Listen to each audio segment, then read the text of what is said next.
Olá, bem-vindos ao LabourCast. Esta semana vamos falar sobre formação na administração pública. Começamos já pela pergunta-chave. Há ou não há obrigatoriedade de formação profissional na administração pública? A resposta é sim. A formação profissional é obrigatória e é entendida como um direito do trabalhador e um dever do empregador público no âmbito da administração pública. A Lei Geral de Trabalho em Funções Públicas estabelece que um dos deveres do empregador público é proporcionar a formação profissional aos seus trabalhadores, visando a elevação das suas qualificações e a sua produtividade. Por sua vez, o trabalhador em funções públicas também tem o dever de frequentar as ações de formação e aperfeiçoamento profissional que lhe sejam proporcionadas pelo seu empregador, salvo se tiver uma dispensa ou um motivo atendível. Em suma, existe na administração pública um direito à formação contínua dos trabalhadores e uma obrigação da entidade empregadora pública, tal como sucede no setor público, onde o Código do Trabalho consagra igualmente a formação profissional contínua como um dever da entidade patronal e um direito do trabalhador.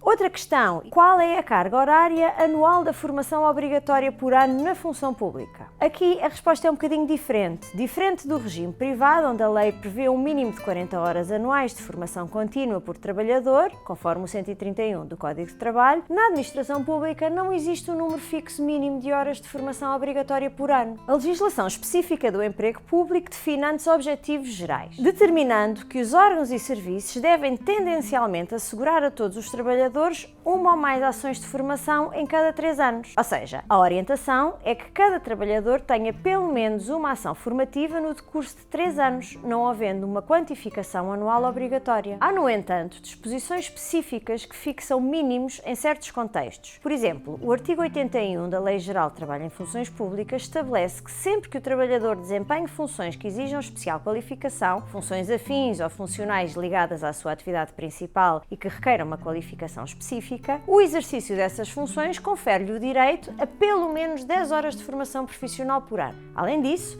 o regime público prevê um incentivo à iniciativa do próprio trabalhador em investir na sua formação. O artigo 16 do Decreto-Lei 86-A de 2016 consagra um crédito de 100 horas anuais para a autoformação, formação por iniciativa do trabalhador e que seja relevante para o seu posto de trabalho. Estas horas de autoformação podem ser realizadas durante o horário de trabalho, mediante autorização, sem prejuízo da sua remuneração. Em resumo, não há na administração pública um número concreto de horas de formação contínua obrigatória por ano, nem o mínimo, nem o máximo, mas impõe-se ao empregador. A lei aponta apenas para a garantia periódica de ações formativas a todos e prevê mecanismos como o crédito de horas para formação por iniciativa do trabalhador. Esta é uma diferença relevante face ao setor privado, em que existe um patamar anual definido de 40 horas anuais e uma repartição proporcional em caso de contratos a termo, com sanções para o não cumprimento dessas obrigações formativas. E será que há lugar à compensação por horas de formação não ministradas a quando da cessação do contrato? No setor privado, o Código do Trabalho prevê expressamente que, em caso de cessação do contrato de trabalho, o trabalhador tem direito a receber uma compensação monetária pelas horas de formação a que tinha direito e que não lhe foram ministradas pelo empregador. Em concreto, falamos do artigo 134 do Código de Trabalho, que determina que o contrato, uma vez terminado,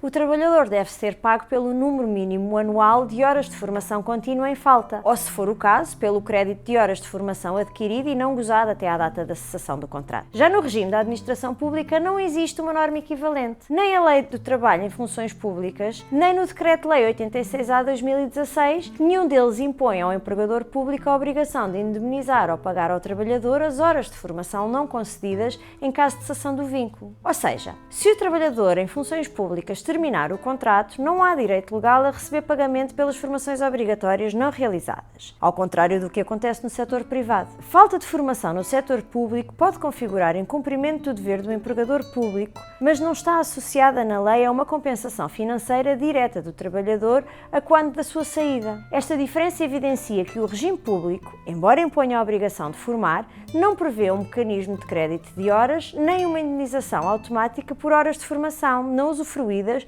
a quando da cessação do contrato. Esta é uma distinção marcante face ao regime do Código do Trabalho aplicável aos trabalhadores do setor privado. Este foi o LabourCast, voltamos na próxima semana. Fique por aí, teremos mais novidades para si.